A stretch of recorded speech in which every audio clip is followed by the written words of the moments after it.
dalam pemikiran kami bahwa hal-hal yang sudah termaktub tadi ditambah dengan hasil daripada rekomendasi tim sebelumnya yang sudah pernah juga disampaikan ke kami, ya, kami juga bersepakat bahwa ini dipandang perlu untuk ada tim kecil, ya, tim perumus yang disebut tadi, maka kami mempercayakan sepenuhnya akan hal itu. Pemikiran kami dari pemerintah daerah bahwasanya perumusan itu harus, ya, mencakup yang pertama adalah desakan kepada pemerintah pusat untuk sesegera mungkin mengambil langkah-langkah strategis, ya, efektif dan profesional dalam hal percepatan keamanan di Kabupaten Poso. Kemudian yang kedua adalah untuk sesegera mungkin melakukan, ya, penanganan terhadap dampak sosial ekonomi daripada masyarakat terdampak daripada gangguan keamanan. Dan yang ketiga adalah untuk melakukan rehabilitasi sosial masyarakat Kabupaten Poso. Nah, ini, ya, pandangan besar, ya, pemikiran kami yang harus, ya, tercermin dalam desakan pada pemerintah daerah, pemerintah pusat, gitu, yaitu keamanan, kemudian rehabilitasi sosial, ya, dan ekonomi, dengan harapan bahwa ketiga ini bisa masuk atau tercermin dalam poin-poin yang akan dirumuskan sebentar nantinya. Harapan kita itu adalah bahwa setelah poin-poin perumusan itu tersusun, ya, itu kita harus sepakati bahwa bukan sebuah rumusan yang final, ya. Itu kemudian kita akan masukkan ke dalam pertemuan berikutnya. Jadi pertemuan berikutnya itu akan terjadwal setelah kami, ya, mendapatkan rumusan daripada hasil pertemuan hari ini. Gambaran pertemuan berikutnya adalah kita akan menambahkan, ya, dalam peserta itu jajaran Forkopimda dan saudara-saudara kita dari umat yang lainnya, dengan harapan bahwa kesepakatan pada pertemuan berikutnya, pertemuan kedua ini merupakan pertemuan final kita dan melahirkan satu putusan yang secara bersama-sama kita putuskan dan secara bersama-sama kita dorong dan bertanggung jawab untuk, ya, dilaksanakan dalam hal naik satu tingkat ke provinsi dan satu tingkat ke pusat. Puluhan poin yang pointers yang sudah tercatat di depan kita ini, seperti tadi yang Pak Waluh sampaikan, kita minta untuk dibahas dan disimplifikasi dan fokus kepada masalah-masalah yang ingin kita angkat, sehingga mungkin besok sudah kita bisa adakan pertemuan. Dan semoga apa yang kita diskusikan, apa yang kami pemerintah daerah sudah tampung hari ini akan menjadi penguatan untuk kita semua. Dan saya menghimbau kepada tokoh-tokoh agama, tokoh masyarakat untuk sambil kita berjalan, kita ikhtiar melakukan hal-hal yang sudah kita bicarakan pada hari ini, sambil kita tentu saja berdoa. Semoga apa yang menjadi kerinduan kita bersama bisa segera terrealisasi, bisa dibukakan jalannya, dan bisa memberikan manfaat yang terbaik, mendatangkan rasa aman, mendatangkan rasa nyaman untuk seluruh masyarakat Kabupaten Poso.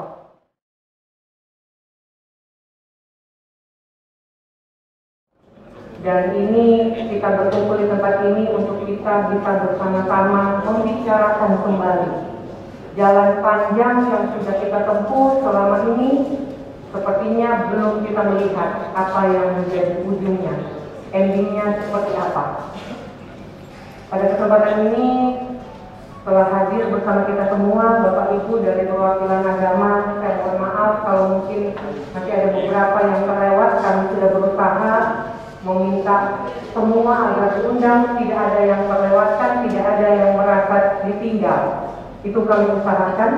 Tetapi kalau memang kemudian masih ada yang Bapak Ibu ketahui terlewat belum terundang, mungkin pada pertemuan berikut kami diberi masukan untuk kita undang bersama-sama mengikuti kegiatan pertemuan seperti ini.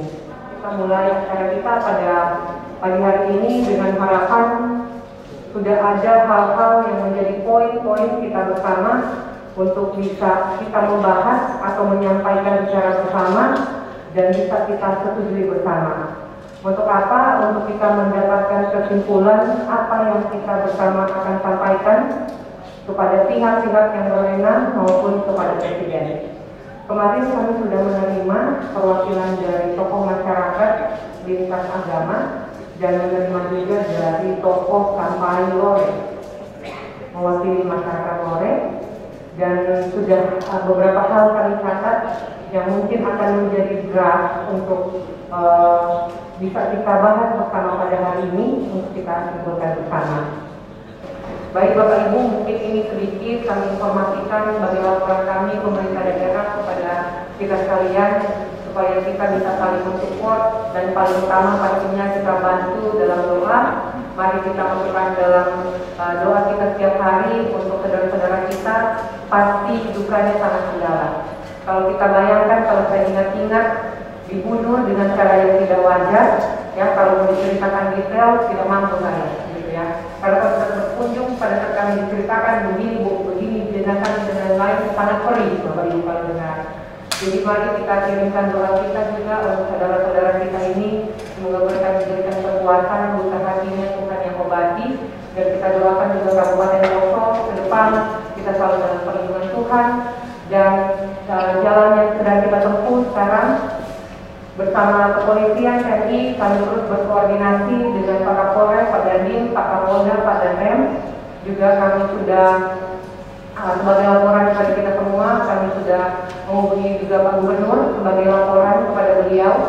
Dan kami juga meminta kalau memang ada bantuan dari provinsi mungkin juga bisa disalurkan kepada masyarakat kita yang ada di Kalimantan, atau juga dengan masyarakat yang terdampak dari operasi Madang Raya ini. Dalam hal ini kan sekarang masih masa yang sangat krusial, pasti semua takut untuk berkebun. Jadi masyarakat kita yang penghasilan utamanya dari berkebun, otomatis tidak bisa berkebun, tidak bisa memenuhi kebutuhan hidupnya. Kita sebagai pemerintah harus berpikir jalan apa untuk kita bisa membantu masyarakat kita.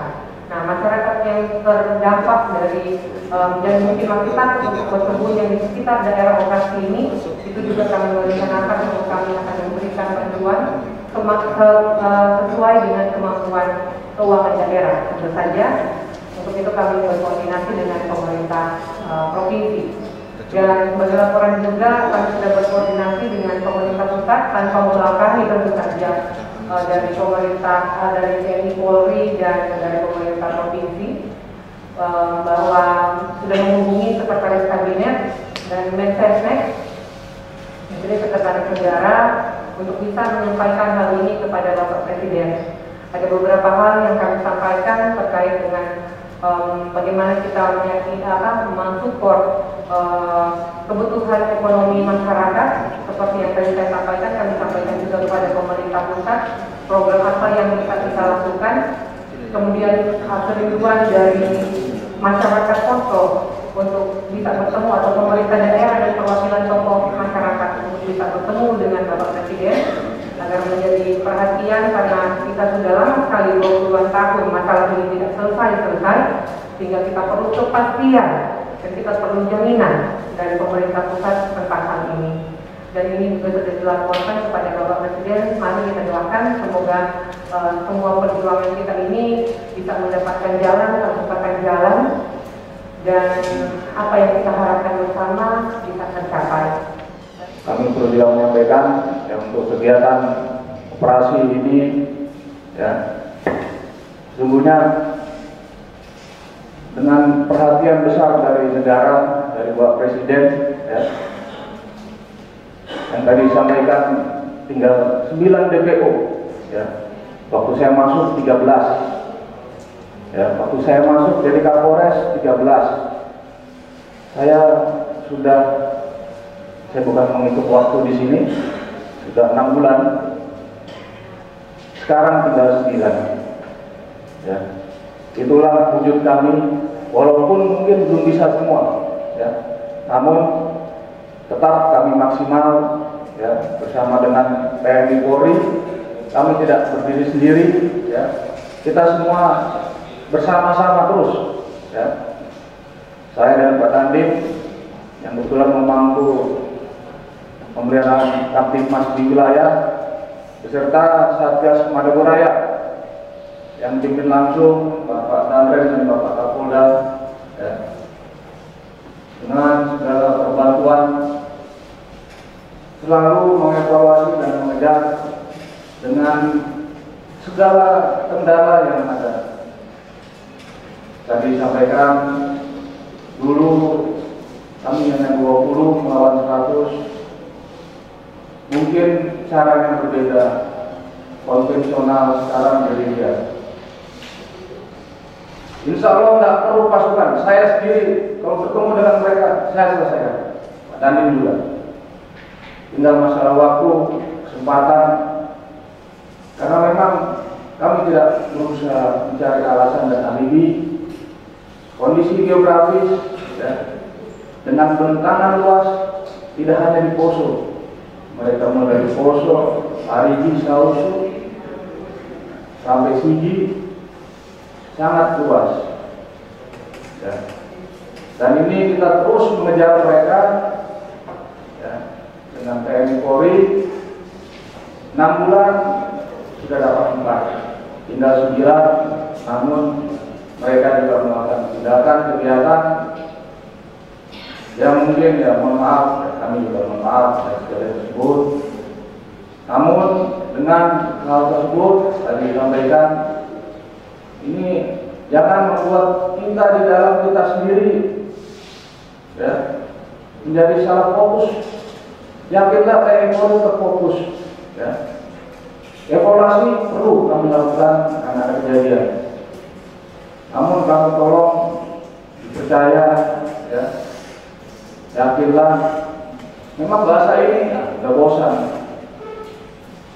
Tapi memang itu perlu dilakukan, ya.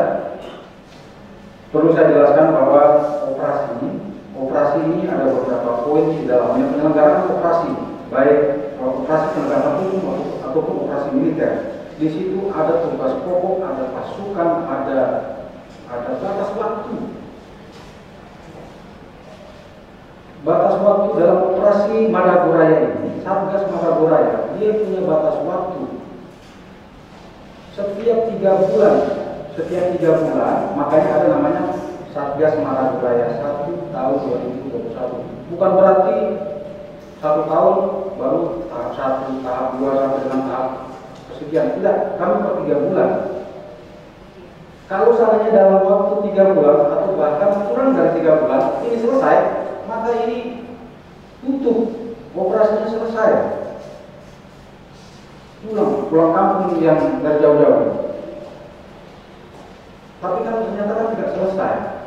Apa iya dengan 3 bulan sudah selesai, kami dengan egonya ya sudah kami pulang, saya sudah pulang. Kan tidak juga. Terus begitu ada penarikan pasukan selalu ada kejadian. Artinya tidak sesederhana itu.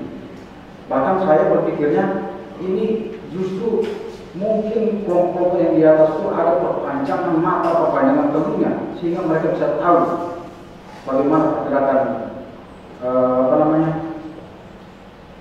pola dari Satgas dan selalu melakukan tindakan-tindakan di masa-masa transisi. Kemudian pada saat di Kalimantan, kami sempat mendengar kenapa ini pasukan ditarik, termasuk yang di samping Nora.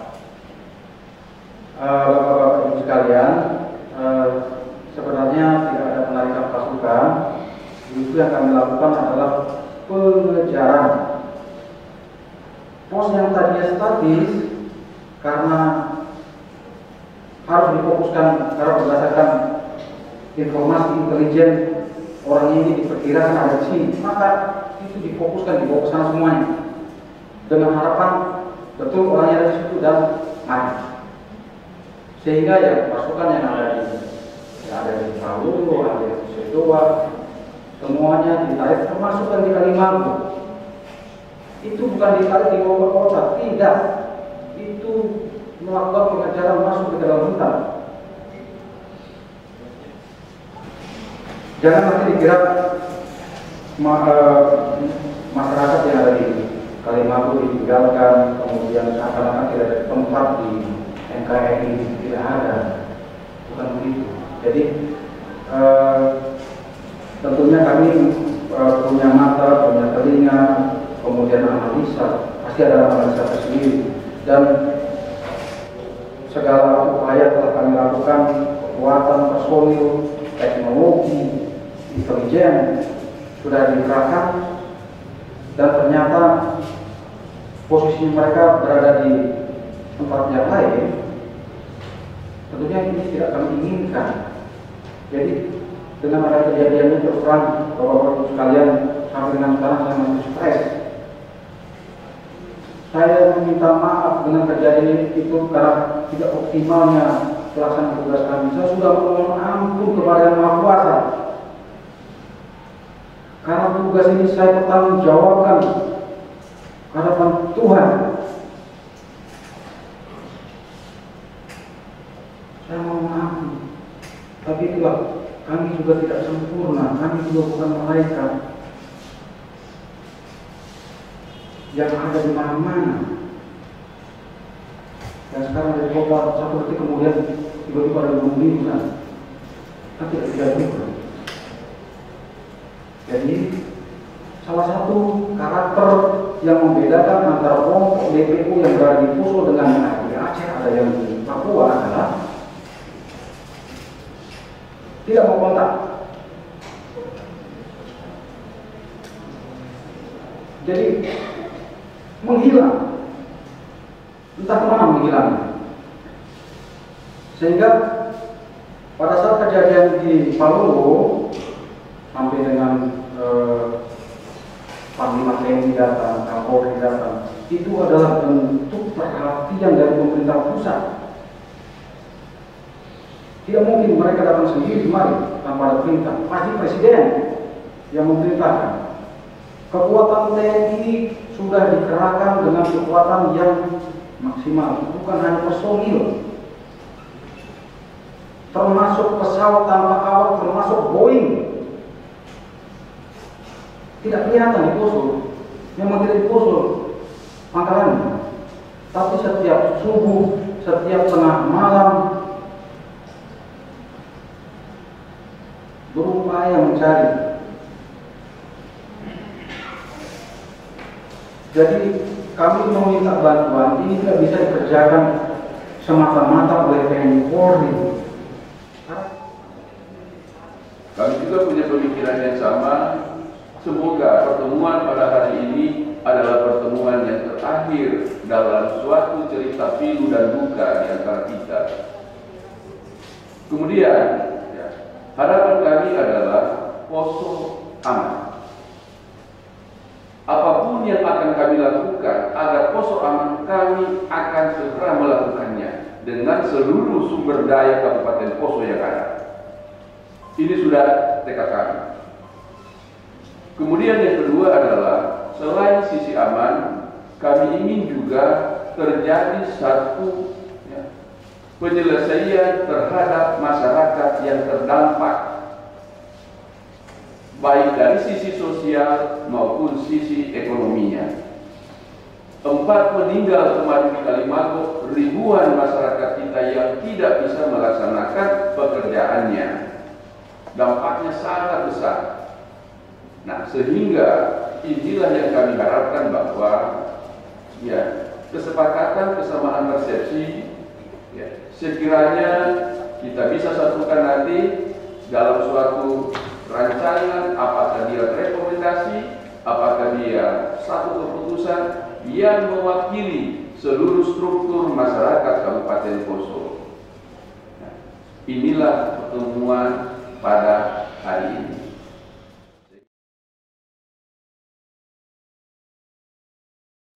Dan pada kesempatan ini mungkin di pembukaan saya tidak akan terlalu panjang karena akan banyak hal yang disampaikan oleh Bapak Jenderal dalam arti dari BNPT yang akan kita tunggu-tunggu dan kita nantikan bersama tentu saja.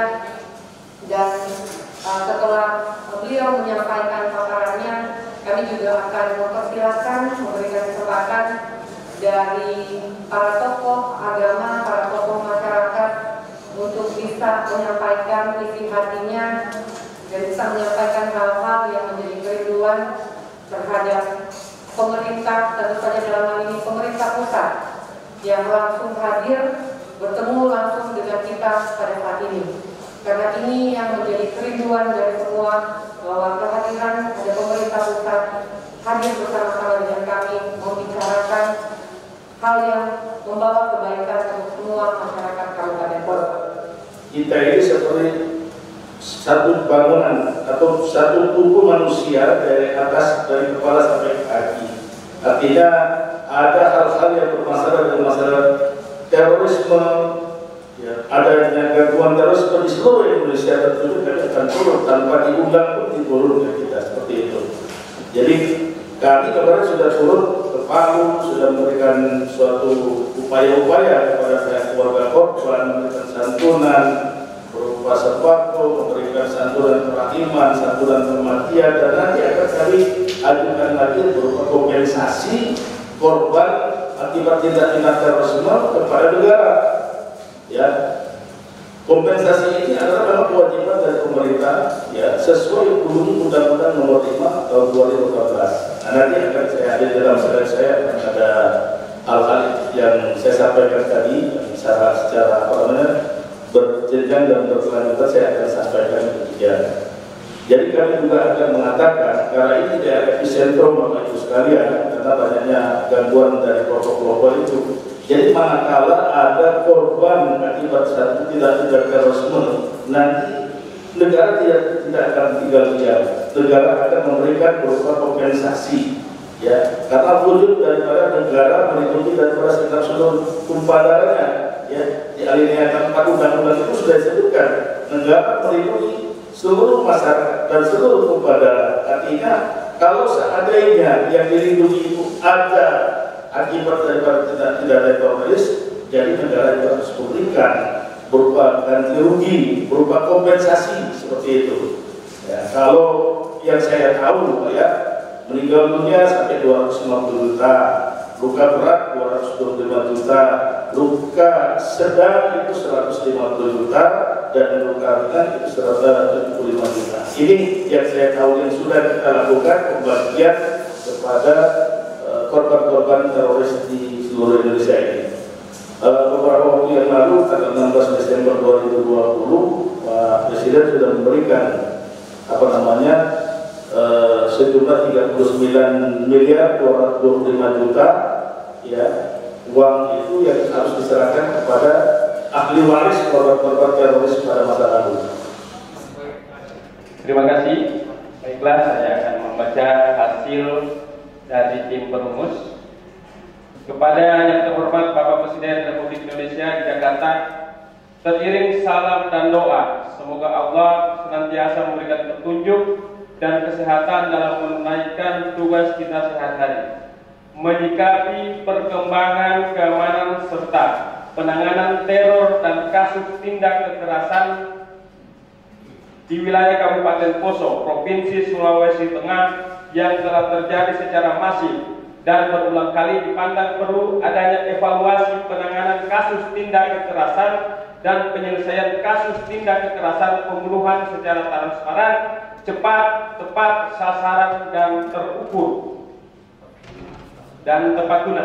Menunjuk peraturan pemerintah nomor 16 tahun 1960 tentang permintaan dan pelaksanaan bantuan militer dan peraturan Menteri Pertahanan Republik Indonesia nomor 35 tahun 2011 tentang tugas bantuan TNI kepada pemerintah daerah dan Undang-Undang Nomor 34 Tahun 2004 tentang Tentara Nasional Indonesia Pasal 7 Ayat 1 dan Ayat 2 dalam rangka mencegah konflik komunal, melindungi keselamatan masyarakat, dan mempercepat penyelesaian kasus tindak kekerasan disertai pembunuhan sadis yang terjadi di wilayah Kabupaten Poso tersebut, meminta kepada Bapak Presiden Republik Indonesia selaku Panglima tertinggi untuk mengeluarkan Kepres tentang penyelesaian gangguan keamanan secara cepat, tepat sasaran, dan tepat guna di Sulawesi Tengah, khususnya di wilayah Kabupaten Poso.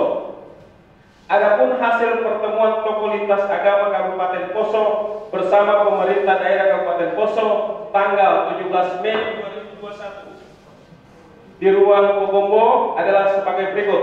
Pertama, kejadian tragedi kemanusiaan di Kalimago merupakan rangkaian yang tak terpisahkan dari kegiatan sebelumnya yang harus bisa disikapi secara tegas dan proporsional oleh pemerintah pusat. Kedua, meminta kepada Presiden RI untuk penanganan Poso secara tuntas dan harus datang ke Poso. Ketiga, tragedi ini bukan antar komunitas agama, tetapi tindak kekerasan yang mengancam pertahanan dan keamanan terhadap masyarakat Poso. Yang menjadi korban kekerasan adalah beberapa komunitas masyarakat Poso, Islam, Kristen, Hindu, dan seterusnya. Keempat, meminta jaminan keamanan masyarakat Poso kepada pemerintah Kabupaten Poso dan butuh tindakan nyata penanganan keamanan Poso sebagai prioritas utama dalam pembangunan Kabupaten Poso. 5. Perlu evaluasi menyeluruh kebijakan keamanan di Kabupaten Poso. Demikian yang dapat kami sampaikan. Terima kasih. Ini merupakan draft.